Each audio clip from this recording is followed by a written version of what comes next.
Hi friends, Rubik கியூவில் மேலே இருக்க ஃபர்ஸ்ட்டு லேயரை எப்படி செட் பண்ணலான்னு பார்க்கலாம். ஸோ நம்ம இந்த க்ரீனை தான் ஃபிக்ஸ் பண்ண போகிறோம். ஸோ எனக்கு கீழே எங்கெங்கே அவைலபிளாக இருக்குன்றதை நான் செக் பண்ணுறேன். ஸோ கீழே பார்த்தீங்கன்னா இந்த ப்ளேஸில் எனக்கு இங்கே ஒரு க்ரீன் கிடச்சிருக்கு. ஸோ இந்த க்ரீனை நான் இங்கே எடுத்துகிட்டு வரணும்னா என்னோடய லெஃப்ட் சைடில் உள்ள பாக்ஸை தான் நான் ஃபில் பண்ண போகிறேன். ஸோ இதை ரைட் சைடில் மூவ் பண்ணிவிட்டு ஃபில் பண்ண வேண்டிய பாக்ஸை கீழே கொண்டு வந்துட்டு ஏற்கனவே மூவ் பண்ண பாக்ஸை இங்கே மூவ் பண்ணிவிட்டு இது மேலே எடுத்துகிட்டு வந்தீங்கன்னா இந்த இடத்துல உங்களுக்கு ஃபில் ஆகிடும். ஸோ லெஃப்ட் சைடில் ஃபில் பண்ணணும் அப்படின்னா ரைட் சைடில் மூவ் பண்ணணும், ரைட் சைடில் இருக்க பாக்ஸை ஃபில் பண்ணணும் அப்படின்னா லெஃப்ட் சைடில் மூவ் பண்ணிவிட்டு நீங்கள் இந்த ஸ்டெப்பை ஃபாலோ பண்ணணும். ஸோ இப்போ எனக்கு எங்கே க்ரீன் அவைலபிளாக இருக்குதுன்னு பார்க்கலாம். ஸோ கீழே பார்த்தீங்கன்னா க்ரீன் வந்து எனக்கு நீங்கள் சென்டர் பொசிஷனில் க்ரீன் அவைலபிளாக இருக்குது. ஸோ நான் இது பக்கத்தில் இருக்க இந்த சென்டர் பொசிஷனை ஃபில் பண்ண போகிறேன். சென்டர் பொசிஷனை ஃபில் பண்ணுறப்போ நீங்கள் ரைட்லேயும் மூவ் பண்ணிக்கலாம், இல்லை லெஃப்ட் சைட்லேயும் மூவ் பண்ணிக்கலாம். ஸோ நான் இப்போது லெஃப்ட் சைடில் மூவ் பண்ணிக்கிறேன். ஃபில் பண்ண வேண்டிய இந்த பாக்ஸை கீழே கொண்டு வரேன். அதுக்கப்புறம் ஏற்கனவே நான் மூவ் பண்ண பாக்ஸை இங்கே எடுத்துகிட்டு வந்துட்டேன். இங்கே பாருங்கள். ஸோ இந்த பாக்ஸை நீங்கள் மேலே லிஃப்ட் பண்ணிங்கன்னா இந்த பொசிஷன் உங்களுக்கு ஃபில் ஆகிடுச்சு. ஸோ இப்போ எனக்கு க்ரீன் எங்கே அவைலபிளாக இருக்குதுன்னு பார்க்கலாம். கீழே இருக்க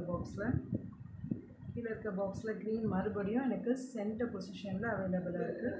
ஏற்கனவே நான் இந்த சென்டர் பொசிஷன் ஃபில் பண்ணிட்டதுனால இந்த பாக்ஸை இங்கே மூவ் பண்ணி இங்கே இருக்க இந்த சென்டர் பொசிஷனை நான் ஃபில் பண்ணுறேன். ஸோ சென்டர் பாக்ஸை நான் மூவ் பண்ணணும்னா லெஃப்ட் சைட்லேயும் மூவ் பண்ணலாம், ரைட் சைட்லேயும் மூவ் பண்ணலாம். ஸோ நான் இப்போது லெஃப்ட் சைடில் மூவ் பண்ணிவிட்டு ஃபில் பண்ண வேண்டிய பாக்ஸை கீழே கொண்டு போயிட்டு ஏற்கனவே மூவ் பண்ண பாக்ஸு திருப்பி இங்கே எடுத்துகிட்டு வந்துட்டு ஃபில் பண்ண வேண்டிய பாக்ஸை மேலே கொண்டு வந்துட்டேன்னா இந்த சென்டர் பொசிஷன் ஃபில் ஆகிடும். ஸோ இப்போ நம்ம திருப்பியும் பார்க்கலாம் கீழே என்னென்ன கலர்ஸ் அவைலபிளாக இருக்குன்ட்டு. கீழே நம்மளுக்கு எங்கேயுமே க்ரீன் கிடைக்கல. ஸோ வேறு எங்கே க்ரீன் கிடைக்கும் அப்படின்னு பார்க்கலாம். இங்கே நான் ஃபில் பண்ணிகிட்ருக்கேன் இந்த லேயருக்கு ஸ்ட்ரைட் டவுனில் பார்த்திங்கன்னா எனக்கு 3 க்ரீன் கிடச்சிருக்கு. ஸோ இதை எப்படி சேஞ்ச் பண்ணலாம் அப்படின்னு பார்க்கலாம். ஸோ எங்கே இருக்குதுன்னு பார்த்தீங்கன்னா இந்த பாக்ஸ்க்கு இங்கே கீழே இருக்குது.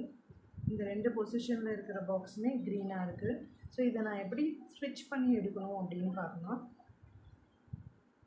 இப்போ இந்த 2மே உங்களுக்கு க்ரீனாக கீழே இருக்கிறதுனால இந்த 2 பாக்ஸையும் நான் கீழே எடுக்கிட்டு அதை ஸ்விட்ச் டர்ன் பண்ணிவிட்டு மேலே எடுத்துகிட்டு போகிறேன். ஸோ கீழே இருந்த அந்த க்ரீன் வந்து எனக்கு மேலே கிடச்சிருச்சு. ஸோ இப்போ என்ன க்ரீன்ஸ் அவைலபிளாக இருக்குதுன்னு பார்க்கலாம். எனக்கு இங்கே லெஃப்ட் சைடில் ஒரு க்ரீன் இருக்குது, ரைட் சைடில் ஒரு க்ரீன் இருக்குது. ஸோ இங்கே இருக்க ரைட் சைடு நான் ஃபில் பண்ணுறதுக்கு லெஃப்ட் சைடில் இதை மூவ் பண்ணி